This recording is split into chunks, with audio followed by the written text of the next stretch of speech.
Welcome, folks. Welcome to today's news. This is Alan. I'm reading to you right here. Hawaii's Mauna Loa volcano begins eruption. Alert level raised. USGS. This is from Reuters. An eruption began in the summit caldera of Hawaii's Mauna Loa, the world's largest active volcano, on Sunday night. The U.S. Geological Service, USGS, Volcanic Activity Service said. This one is a general view of Hawaii's Mauna Loa volcano.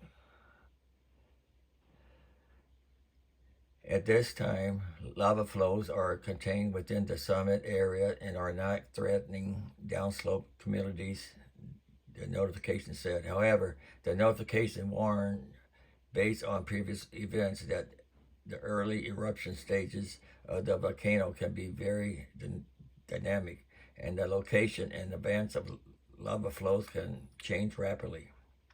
The volcano alert level was upgraded from advisory to a warning.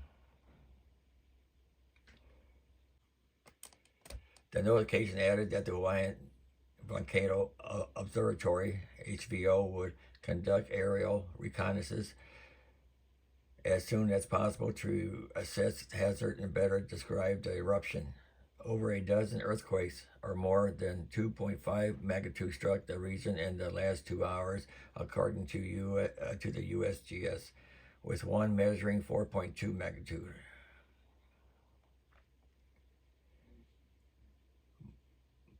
Mauna Loa, which takes up more than half of the big island in Hawaii, and rises 13,679 feet. That's 4,169 meters above the Pacific Ocean. Last erupted in March and April in 1984, sending a flow of lava within 5 miles, 8.05 kilometers of the city of Hilo.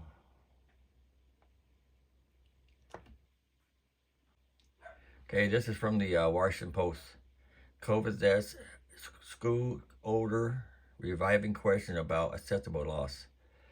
President Biden may have declared the coronavirus pandemic over, but from John Felton's view as the Yellowstone County Health Officer in Billings, Montana, it's not over, just different.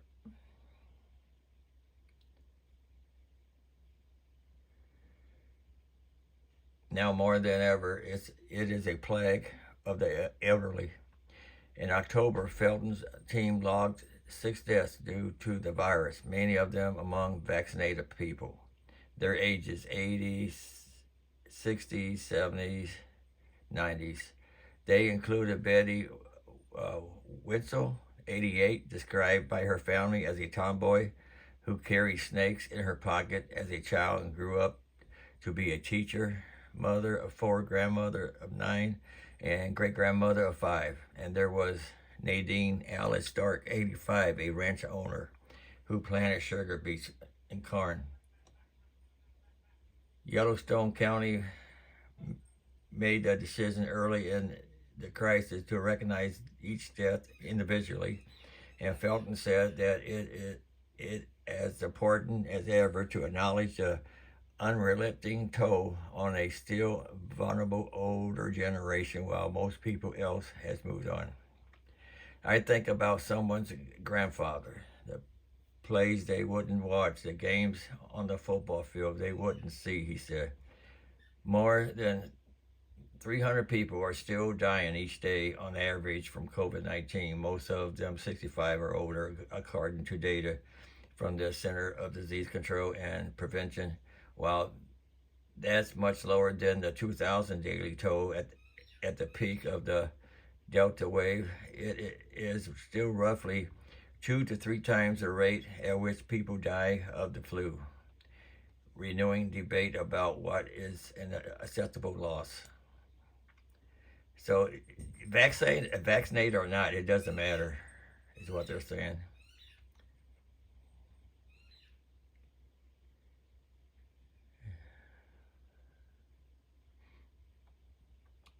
And while older Americans have constantly been the worst hit during the crisis, and as evident in the scores of early nursing home deaths, that trend has become more pronounced.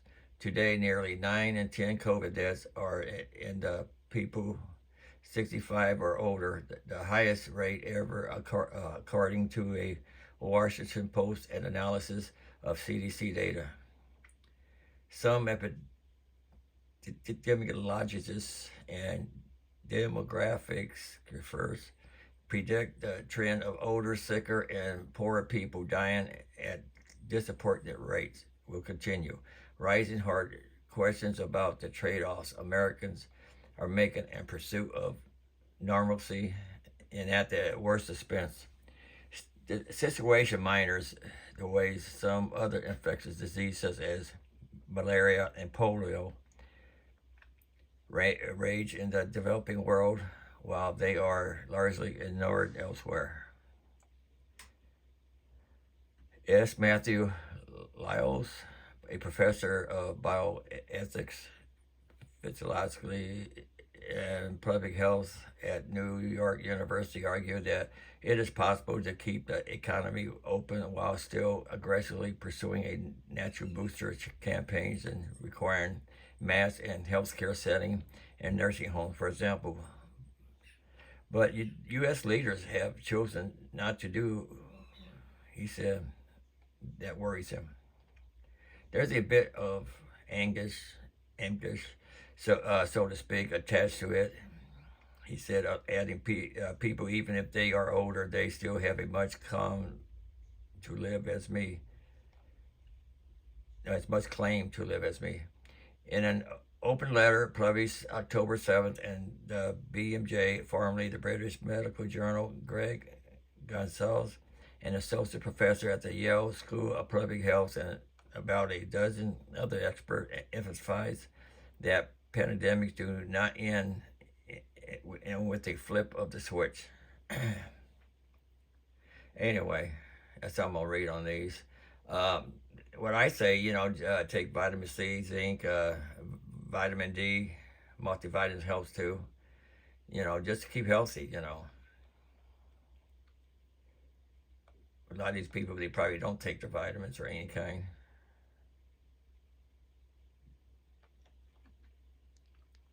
Okay, here's one for you. Biden's lawless bailout of credentialed elites continues.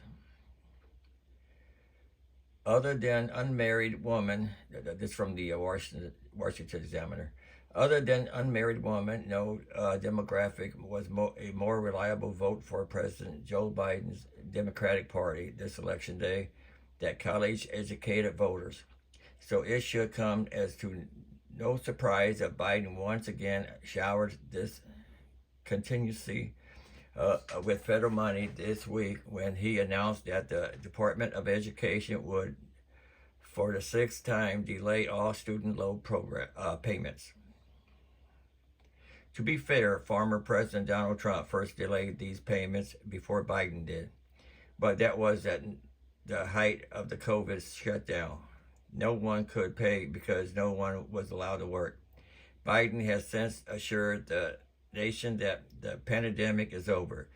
Inflation is still rising faster than real wages, but the unemployment rate has fallen to near pre-pandemic levels. Everyone, especially the most privileged and wealthiest among us who hold college degrees, should be able to pay their bills by now. Biden's new excuse for delaying student loan payments is that the federal courts need time to decide whether or not Biden's separate but related student debt amnesty plan is legal. It is most certainly not legal. The 2003 HEROES Act, the law Biden claims gives him the power to issue student loan debt amnesty, was passed by Congress after 9/11, so that National Guardsmen called to duty to fight a war would have to pay their student loans while they were serving their country. In no way whatsoever did the Congress intend to give any president blanket authority to cancel all student debt at any time for any reason, which is what the Biden administration argues. If a federal court ever recognizes a plaintiff's ability to establish standing, Biden will lose the lawsuit. That will be a huge win for the American taxpayer, since Biden's student debt amnesty is terrible public policy. First of all, at a time when the Federal Reserve is doing everything it can to reduce inflation, Biden's debt amnesty pours $400 billion in federal spending on the existing inflation fire. Worse, the vast majority of the crash will be going to the wealthiest. The Penn Wharton Business School estimates that approximately 70% of Biden's debt amnesty will benefit the top 60% of income earners. This means that while those without college degrees continue to see their paychecks eaten away by higher inflation, the wealthier college-educated peers will be getting unearned cash from the government. How is that fair? Then there's the question of whether or not this will be one-time amnesty or a new policy for financing college going forward. Because if Biden wants to make this a new permanent policy, it creates a terrible incentive for a university to jack up prices. Since colleges will know that the federal government is picking up the tab, they'll just raise their tuition even higher. Students will have no incentives to shop around for the most cost-effective degree. And since many students' loans are used not just for tuition, but also for housing, taxpayers will be subsidized lavish students' lifestyles in the most expensive cities. Rich graduate students studying at Columbia University will be getting twice as much money from taxpayers as low-income workers living in Section 8 housing. Republicans will control the House of Representatives this January, so they are no longer dependent on the courts to stop Biden's illegal debt amnesty. House Republicans should not provide a single cent to the Department of Education until Biden rescinds his bailout to the elite credentialed class. Yeah, dumb old Biden. Makes me mad. Well, that's all I got for you right now, folks. Hope you have a good day, and see you next time. Later.